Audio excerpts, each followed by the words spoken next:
Hmm.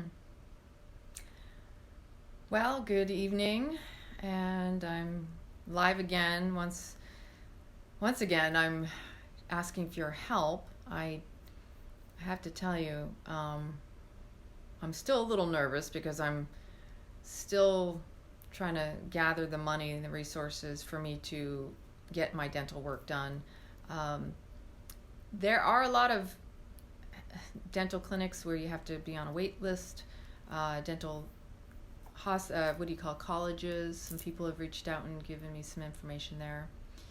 And I still have one call that I need to make tomorrow regarding some VA veterans clinics where they take care of us.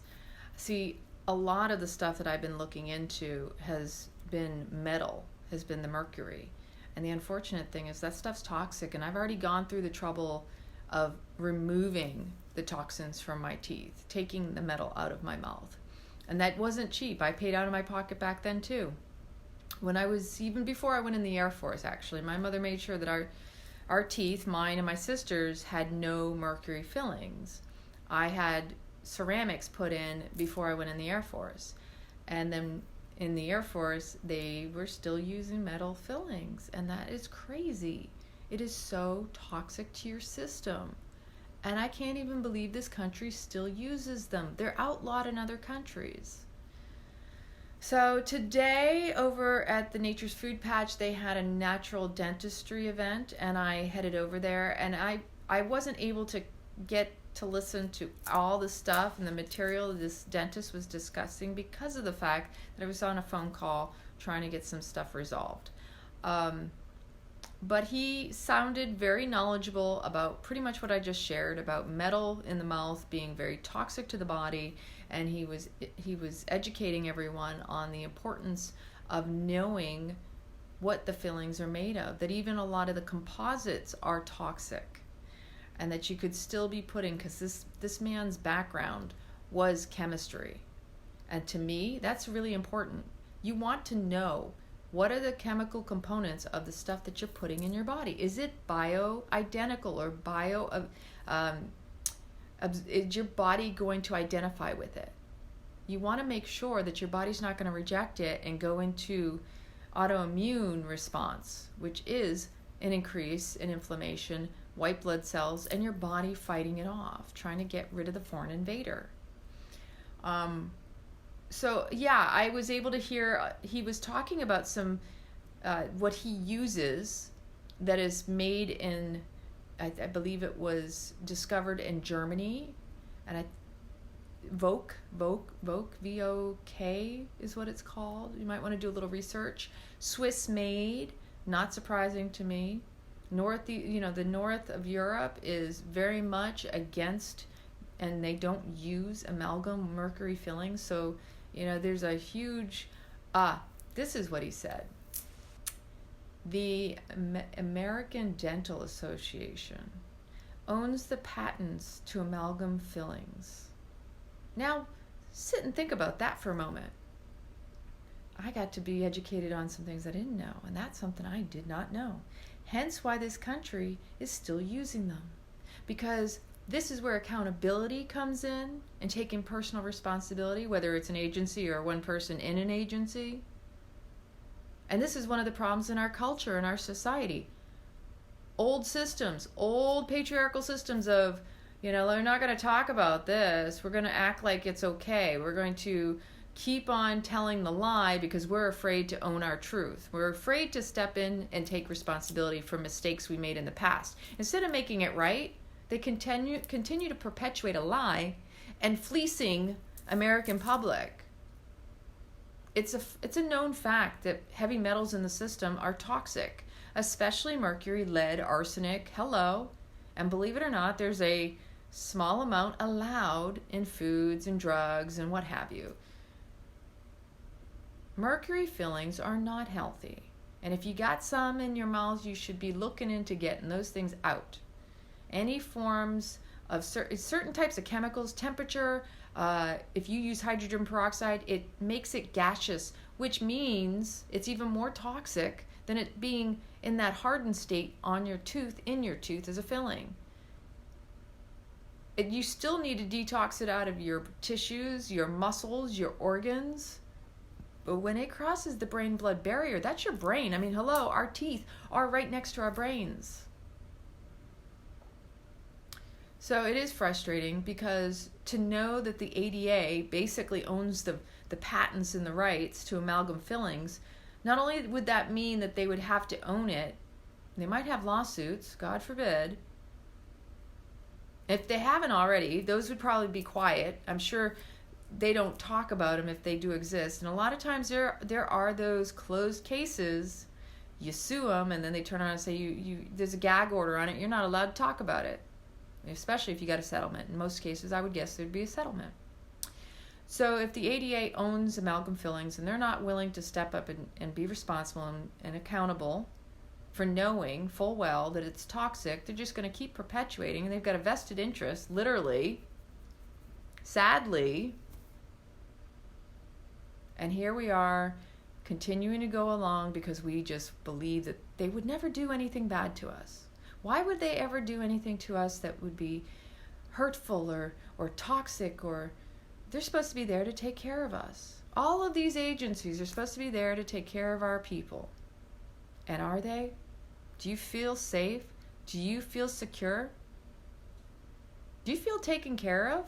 Because we've got all of these organizations and these agencies. I'd like to know, does anybody really truly feel safe?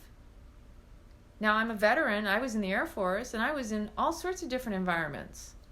I know a lot of stuff that goes on behind the scenes. Do I feel safe? From a personal perspective, yes. Do I trust? I trust myself. There's a lot of things I'm aware of that keep me in the knowing, but I'm not going to give into fear either. But what I do believe is the power of community, in unity, none of this, because that's what they want. They want us to bicker back and forth, because if it keeps us distracted, it keeps us in distress. If we're stressed out and distracted, then we won't pay attention to what they're doing and what they've been doing. And then they don't have to be accountable, because basically they've conditioned the American people to police one another. Take care of you've got to watch out for your neighbor. Not, the irony is, instead of love thy neighbor, the mantra has been for many, many years, oh, you got to worry about your neighbor. You don't know who's living next door. What happened to the days when we used to all gather and have, block parties and come over to your neighbor's house for a barbecue, or, just that camaraderie, that truly love thy neighbor, showing up. And I know I'm fortunate because I do have some beautiful neighbors, and when I've needed them and they've stepped up, and if they needed me, I'd be there in a heartbeat. But this is the problem. We have to get more involved with one another instead of fighting or disagreeing. We can agree to disagree. We don't have to believe or have the same beliefs, because there are a lot of people out there, they will diss you if you don't agree with them or have the same belief system. And most of that's insecurity in themselves, because the fear of rejection causes rejection. If someone doesn't agree with you, and because they're projecting themselves and comparing themselves, that is not a reflection of you, and it should not be taken personal. But this is the problem with our society. We're told somebody should be to blame. Somebody should always have a finger pointing. First off, which is ridiculous, nobody needs to be blamed, and nobody needs to be shamed. Who do you think you are? As someone says, projecting their own comparisons, beliefs, and judgments upon you. Because when someone questions your worthiness, they're truly just projecting and questioning their own, and trying to, in a passive-aggressive way, point out that they are asking you to validate them to feel better about themselves. I've noticed some comments out there, and I'm sorry, I'm human, and there's a little sting when someone says they don't believe what I'm doing, or the fact that I'm asking for help. God forbid. Who are you to ask for help? You know what? I am asking for help because I need help, and I don't need to justify myself or explain myself. If anything, the question is, What is it do you think my asking for help is taking away from you? Because there's a huge lesson in asking that question to yourself. If someone is out there telling you, how dare you ask for help? All that is, that's their own shit. Yeah. That's them saying they don't feel worthy, and they actually are showing their hidden agenda that what is it that there's something they feel that you're taking away from them. They feel like you're taking something away from them. And there's nobody taking anything away from anybody. Because there's plenty of whatever that is around. Yeah, and to passive aggressively point a finger and go, how dare you? There's so many people out in the world, they deserve it more than you. Are you helping those people? And that's unfair to those people to even bring them into conversation now, is it? Because if you start turning around and pointing out there's all these people who deserve or need more money and they have worse cases, then what you're basically trying to say is that my case isn't, in your opinion, and your projection and your judgment, because that's a total judgment, worthy of your attention.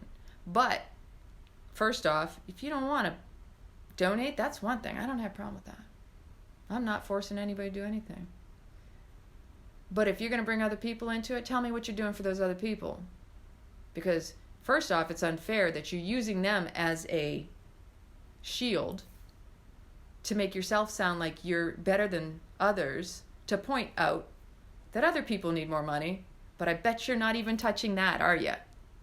So I'm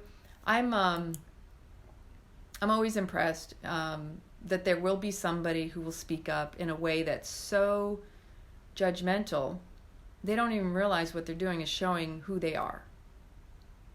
And it shows a weakness. And it shows that they don't have their own self-worth and their own value in themselves, that they would even try to put someone else down and request them, that other person that they're putting down, to validate themselves through them. So when someone tells you you're not deserving, ignore it. Only you know. And really, truly, we all are deserving. Nobody should have to put someone else down to feel better than the other, or to think, well, you're taking from me. Because that's an underlying theme in there that a lot of people won't recognize. That when someone turns around and says, who are you to ask for such and such? And what makes you worthy? What makes you deserving? What doesn't? I'm willing to open up my mouth and say, you know what, I need help. And if I'm willing to ask for help, and someone's willing to answer that call and show up to me, who are you to judge? We're either part of the problem or part of the solution. And the majority of the problem is the people who turn around and they're all talk, but they don't actually take action. They'll say they do such and such, but you never see them doing it. Like they talk a good talk, but they don't walk their talk. And I can't say I'm perfect, but I am showing up because I need help. And that's a courage to step up and open my mouth and say, hey, I need help. Did I want to do this from the start? No. I got a whole lot of stuff I got to work on regarding getting my VA package redone and resubmitted and appealed. And the most unfortunate thing is truly the discrimination against women, especially veteran women, sometimes from each other, from our own service members. Oh, suck it up, baby. There's still a lot of men out there that don't believe women should be in the service. They feel like we're taken away from them. And that the incident rate of PTSD for women is actually higher, but we normally won't speak up because we're kind of like exhausted from being told that we should suck it up. We're exhausted from being told that we don't deserve it. That gets old real quick, and it's draining. What makes you think you deserve? I'm sorry. I know who I've served. I know what I've done. I don't have to justify or explain myself. And for those people in my life, they know I don't have to explain myself. Because in the end, everything will work out, and I know I'm taken care of, and I do trust in that. It is disheartening to receive some, derogatory comments here and there. But I had a beautiful reminder, memory pop in this morning when I was doing my morning practice. And it reminded me of my grandmother. God bless her. I loved her so much, and still do, obviously. She passed many years ago. She was a little rough around the edges, but I also know she must have had some rough things. She grew up during hard times. And I was a little girl, and maybe 11 or 12, and I had written her a handwritten letter, and I remember finding this in her drawer one time, and I think it was either when she was sick with cancer or when we inherited the house. I wrote a letter asking her for money because Mom and Dad didn't have a lot, and I felt the need for new clothes, and I thought, why not ask Grammy? Because in my mind, you don't know if you don't ask, and I loved my grandmother, so I just had this sensation that if she loved me too, she'd be able to provide. Because my grandmother, now here's another thing, you can look at people and think, they have lots of money because they take care of their stuff, and their stuff looks brand new, and everything's always really nice and well taken care of. That doesn't even mean a person's rich. It just means they know how to appreciate what they have. And they maintain it, and they have pride. And they value what they do have. Like I said, they appreciate it. So what you appreciate, you take care of, you value. It's a value system, and what's priority. I was raised to take care of things that I owned and to appreciate what I have, and it really boils down to the better you take care of something. Number one, the value stays with it. It doesn't depreciate as much as something that you just let collect dust and go to ruin and rust. So yes, I had this idea that my grandmother would be willing to do it. So I wrote this, I think it was a long 3-page letter, and I told her all the things I needed to buy for school and shoes and clothes, and because that's what I wanted.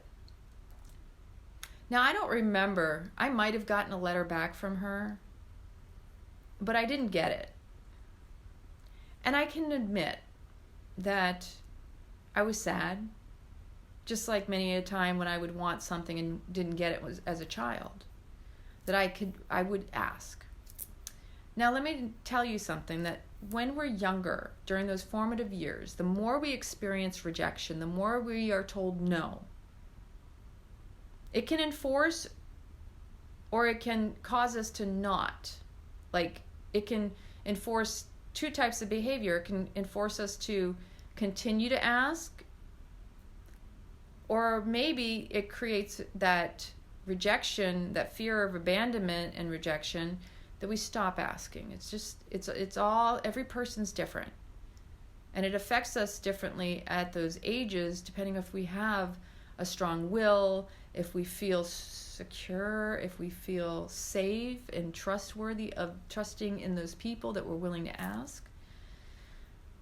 So if you're essentially told no over and over again, you could be pretty much conditioned into adulthood to never want to ask for help or anything that you need. And now you feel guilty when you do, because you've witnessed and experienced in your past that if I ask, I'm probably just going to get, shut down and told no and rejected, and, I want them to still love me, which are all the themes around rejection. So you stop asking, but you really need to ask, and you're destitute. And it brings up old triggers, because once you have to ask, now you're being reminded of those childhood wounds of being rejected and told no. That basically, the way it's interpreted as a child is that you're not worthy, you're not valuable. And it's another form of love that particular parent or figure in your life is demonstrating to you. And everybody's different, and everybody's influence, it varies. So a question would be, how were you raised? Were you raised to feel safe to ask for help? Or were you fearful because of many times being rejected and shut down? And essentially what that did was affect your self-worth and how you show up in the world, considering being a people pleaser. Always giving but never willing or able to allow people to help or to give to you. Because that cuts that energy flow. That creates that blockage. That's what causes so many financial woes for many of us, is acknowledge where the block is. We have to look at the traumas. I mean, that memory of my grandmother this morning, I was like, oh my gosh, I almost forgot about that. How did that affect me? Did I feel like my grandmother didn't value and appreciate or love me? I mean, on a very subconscious or maybe unconscious level, it clearly did, because it popped up this morning.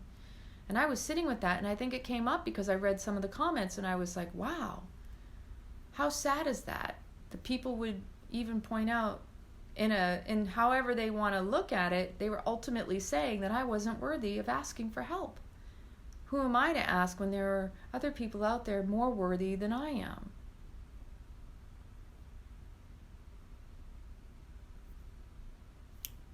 And it's still a reflection, because when you ask someone a question, you're asking the question for yourself. You're not asking the question for other people to answer. But, people look for arguments, they can find them. Look for peace, and you will find peace. So I'd love to know what y'all think about that. I'd love some feedback. What is wrong with asking for help? Because it's all your personal belief systems, and we hold so strong and so near and dear to those personal belief systems that is who we identify with. We act like it's who we are, and that we have to enforce it with other people. We even try to make other people believe what we believe, and it's absurd, because nobody has the same beliefs. And that's what makes us all beautiful, is our differences. It's nice to compare, it's nice to discuss differences, but when you get caught up in being so strongly attached to your own beliefs, then you end up separating yourself from other people and creating the rejection that you yourself don't want to feel. So it's really important to recognize that just because someone doesn't agree with you or have the same thoughts or beliefs or ideals as you, so the differences are not what bring us together. That's actually what bring us or keep us apart. That's actually what brings us together. You don't want that separation. You want uniqueness, because when you discuss things with people who don't have the same ideas and the same beliefs and backgrounds, that's when you can brainstorm some of the most beautiful solutions and collaborations. Because if you're so stuck in your own ideas, how could you ever see the creativity that's around you all the time? I mean, the creative mind has to be willing and open to listen to other people and what they have to say. And that includes, you know what? I might not agree, but I have the money right now and I can help you. You don't have to be attached to your money to the point where you say, well, it's not what I would spend it on, so I'm not going to offer or donate it. See, that's another interesting thing. When you give, you have to let go of the attachment of what you're giving for and how you want it to be spent or utilized. I had a girlfriend years ago say to me, she never lent money to people. She wouldn't lend people money, because she said that if she ever gave people money, she didn't expect to get it back, because the nature of most people, I can't say I'm one of them. I tend to always pay back. That's just my nature. And it also has to go with the belief that's also an unhealthy one that says, I'm obliged to pay back, or that person will get upset and blah, blah, blah. But she basically said, because of the nature of most people not paying back, she was taught at a young age that if you give, you don't give to get back. Now think about that for a moment. You give because you know that's going to serve someone else. If you are attached to give to receive something back, that flow is cut off. And you've created your own expectation and suffering in the whole experience. And you've probably ruined the energy behind the money, because at that point, you're not giving of your heart. And sometimes even the most well thought out gift of giving, you still have an attachment to, even if it's something like, oh, well, they didn't say thank you, or they didn't, this or that. So we have to be really mindful and careful about when we give, whatever it is, money, time, energy, because the resentment that builds up behind it is only because we had an expectation of something in return. So when we gift anything to anybody, we have to be open to allowing it to leave our whole brain, our whole mind of thinking of how it should be utilized. It's like, when someone gives someone money and they turn around and say, oh, I shouldn't have given them that money because look at how they spent it. It's none of your business. It's no longer your money, because at that point you're acting like it's still your money. And you had an expectation of how they should spend it instead of turning around and freely giving it, because then you didn't freely give it. And it's quite humbling when you turn around and go, okay, did I give for the right reasons? Did I give from my heart? Because a gift doesn't come with strings, and those are some heavy strings. And the only person who suffers is the person who claims to be the giver. So, that was an interesting and powerful memory this morning. And so I kind of sat with it wondering, and he sitting around a lot of forgiveness, a lot of ho'oponopono. I'm sorry, please forgive me, thank you, I love you. Especially because I know everybody has a different way of showing love. And in some cases, money is their way of showing love because they don't know how to physically or emotionally or mentally connect with other people. Like, they're so shut down, they value and identify more with money than they do with precious time, attention, patience, compassion, and understanding, and just being there with somebody. Sometimes that's difficult, and sometimes that's what some people like to receive. So there's those love languages. You can always look those up and figure out who you are, because what your nature is. What do you do? Are you more of a giver through gifts or money or time or food? And what do you like to receive is also another. A lot of times we give what we like to receive, right? How else could we come up with the gifts that we give? Well, I would like to receive. Just some food for thought.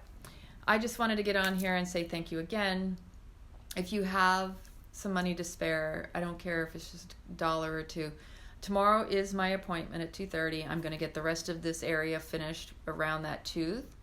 And I still have these teeth, actually, these are all cavities along the side. And those have to be taken care of. And I don't want it to get worse. Because the more I wait, the more problems that could end up arising. And if more problems arise, it's going to be more expensive.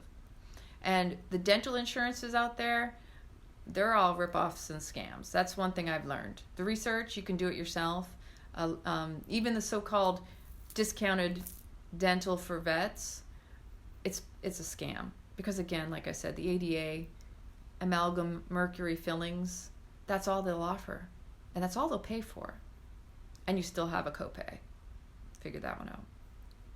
So again, thank you for those of you who have donated. Every little bit counts, and it's extremely helpful, and I'm very much appreciative to you. I love you, I love you, love you from the bottom of my heart. Share my video, invite friends. If you know anybody who is open to supporting, I'm just grateful for whatever it is you can do. And those of you with words of love and encouragement and kindness, you don't know how much it touches my heart, whether you're sending it through messages or you're sending me letters, or I'm receiving your messages here in the comments. So I hope you have a wonderful evening. I appreciate you so much. I love you. Mwah, mwah, mwah. And I will let you know after my appointment tomorrow how everything goes, and hopefully we'll get her to file down that area.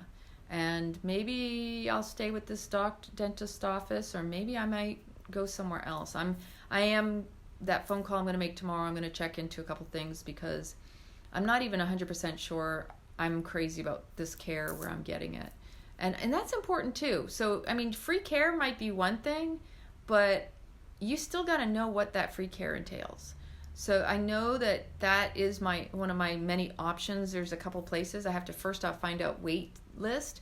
And number two, most important, is what are they using? What are they using? Because I need to know that it's going to work with my body and I'm not going to end up back in the chair with metal. I'm not going to waste the dentist's time, and I'm definitely not going to waste mine. So have a good night. I love you, and thank you.